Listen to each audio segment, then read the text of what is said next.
Hi, everyone, and welcome back to the Decentralized Voices podcast. My name is Daria, and today I'm joined by Nathan Sexer, who works at the Ethereum Foundation and leads Devcon and Devconnect. Tune in to this episode as we dive into the Ethereum event of the decade, Devconnect in Buenos Aires, Argentina. Nathan will share behind the scenes stories, surprising insights, and help you fall in love with the Ethereum community again. Enjoy the episode and don't forget to share it with your friends.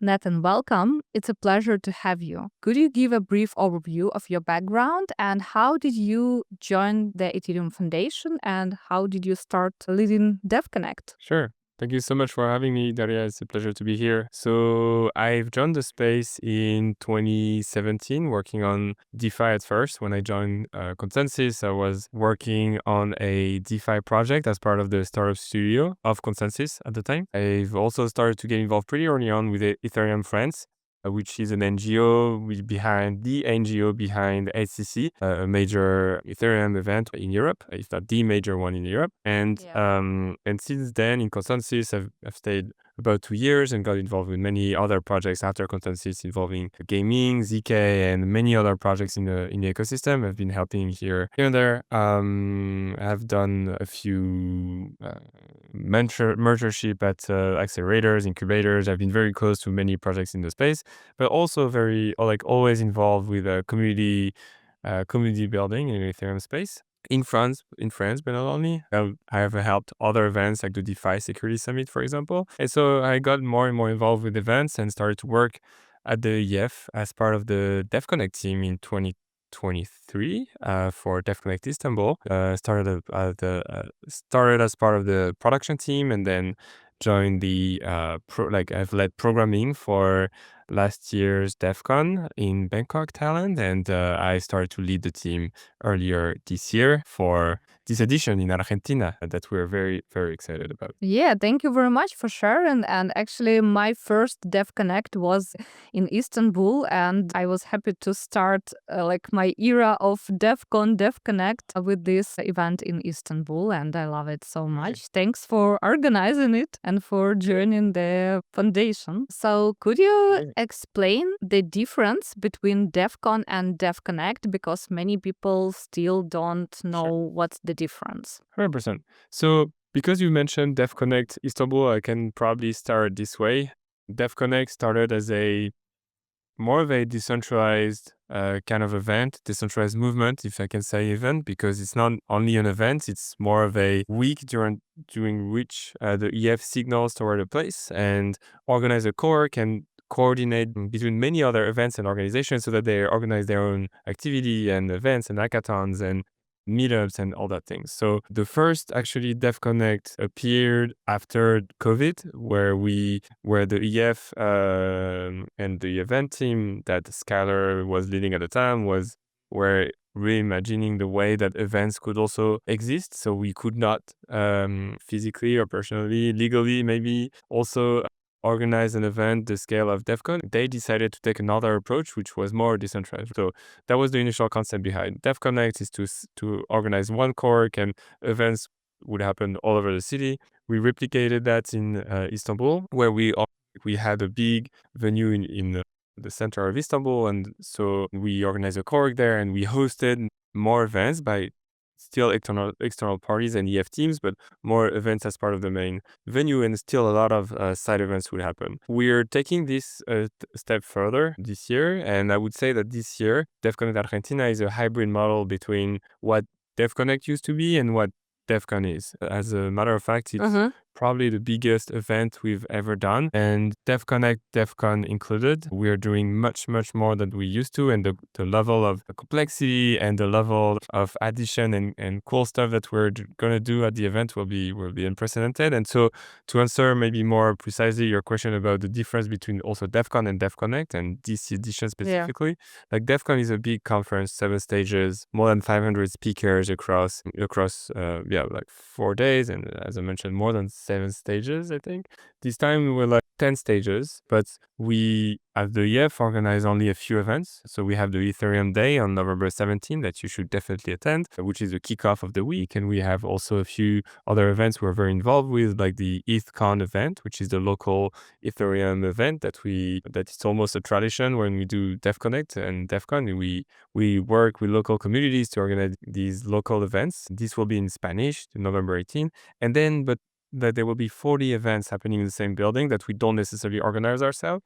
We help to coordinate with production, catering, AV, and all that stuff, but they're doing their own programming and they're throwing their own event. They will do their own communication around that. And that's only a small part of what we're doing. The biggest innovation this year is that we're doing the first ever Ethereum World Fair. And we are very excited to have this and to showcase all the applications of Ethereum that will be split among 8 districts like gaming, AI, DeFi, social networks, how-tos and privacy and collectibles. And so we're very excited to have also all these apps, and it will be a first, but this is something we've never done and will be very different from all the other events.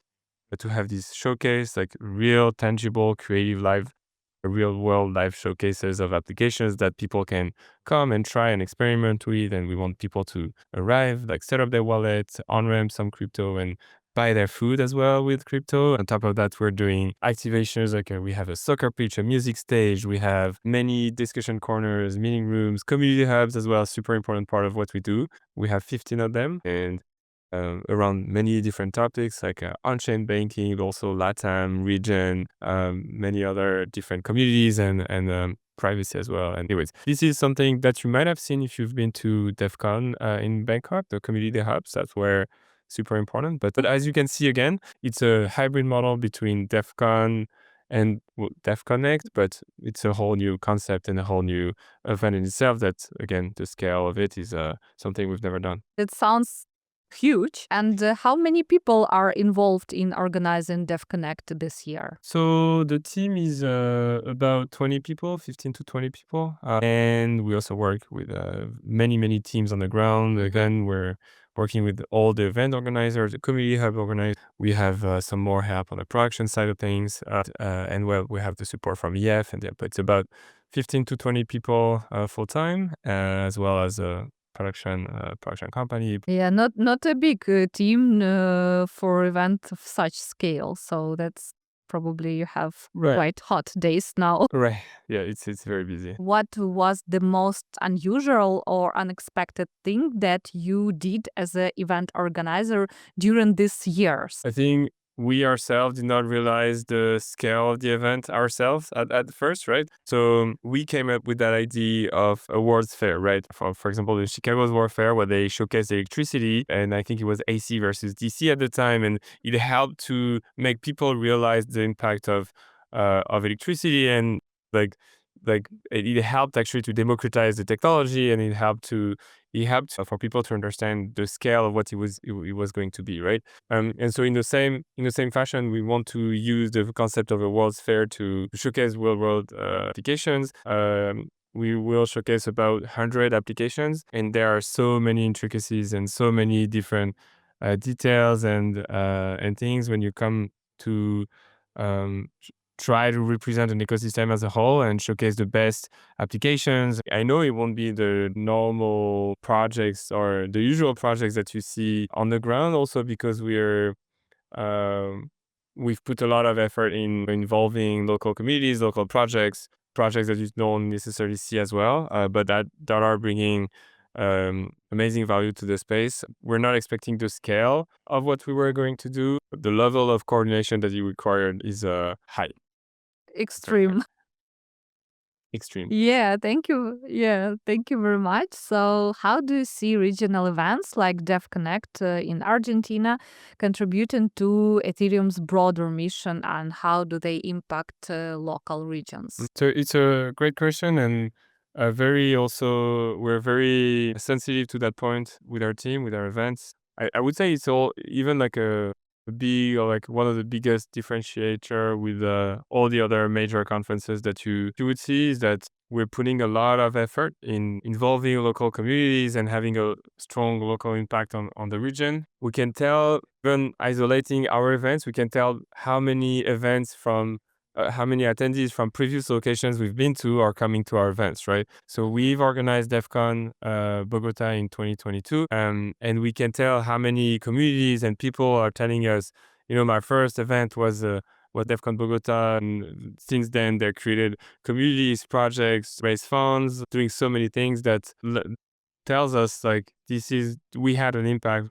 A lot of things have been created, and they're coming back stronger, either coming as volunteers or participants, or they're coming to showcase our project. And this is amazing to see, right? So the communities that we create, there obviously a strong local economical impact. We ourselves organizing the conference, like we're renting spaces, we're working mostly with local service providers, and so there's a strong local impact, of course, on tourism with hotels, restaurants. The whole city is booked, and with like hundreds and hundreds of like side events are happening, tens of thousands of people that coming to the city and living in the city for a few weeks, and generally also people with a generous income, especially with the countries we're targeting. And then I would say that something that we're putting a lot of efforts into is also involving government officials. Like we're talking to regulators, and we're inviting people um, that could have a meaningful impact in their own country. So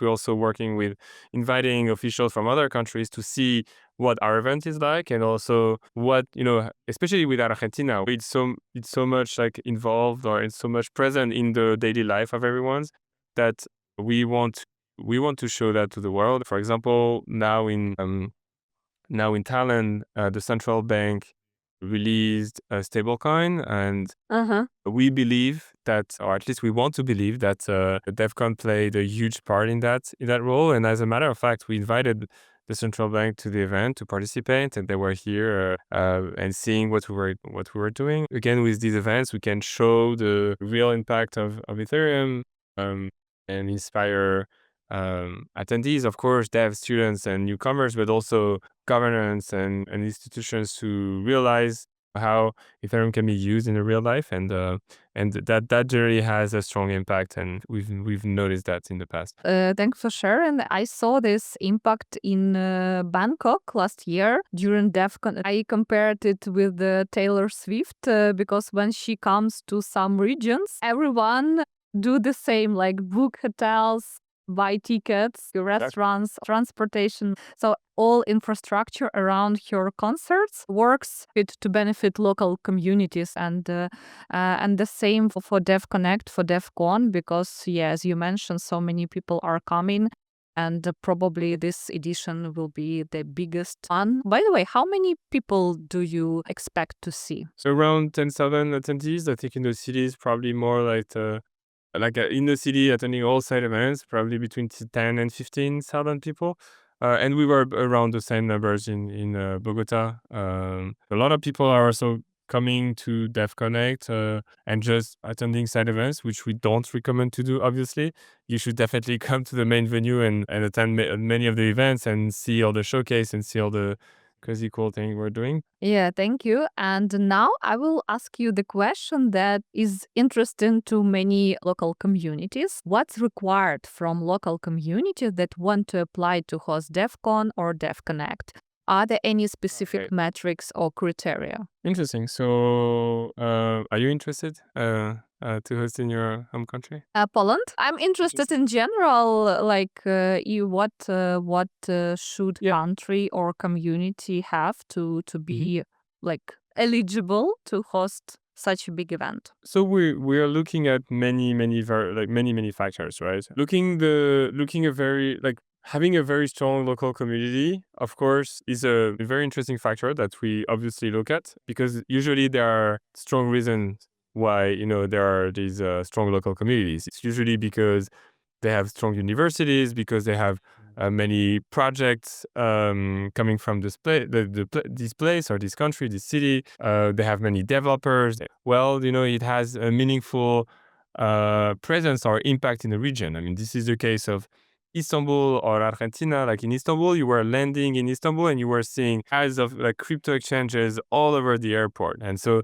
you can see that this is very present. But anyways, having a local community is interesting for many different reasons. And also because we work with local community members, having a strong local community, you put regulatory environment, favorable maybe government that could be interested or willing to have our conference. Big aspect of it will be also the accessibility, the visa. So that comes with like a government that could be interested in having our event, or even interested in helping us onboarding people to the event, which is, by the way, something we've set in place for Argentina, where we're working with like immigration offices to send visas to a lot of like African countries and everyone that like every country that normally struggle to get visa abroad. We have that Yeah. for this year. Accessibility is a big aspect. Accessibility in terms of visa, but also geographical accessibility. We know that it's a bit far from a lot of places in Argentina this year, but despite that, people are taking flights. And I talked yesterday to from Nigeria that spent 3 days, more than 3 days on a plane doing like Oh my 4 or God. 5 stops just to come to Buenos Aires. And So we're good. seeing many such cases, and we're so excited to welcome them all. But anyways, those are some of the factors I haven't mentioned. One, maybe last but not least, like the venue, obviously, like Yeah. we need to host events in venues that can host us and that can handle the level of production and the number of attendees that we're targeting. And this plays a huge part. And obviously we're trying to rotate also the location. So we don't want to come back to a country that's where we've been to. Like, yes, we're coming back to South America, but the idea is to rotate and go to places we've never been.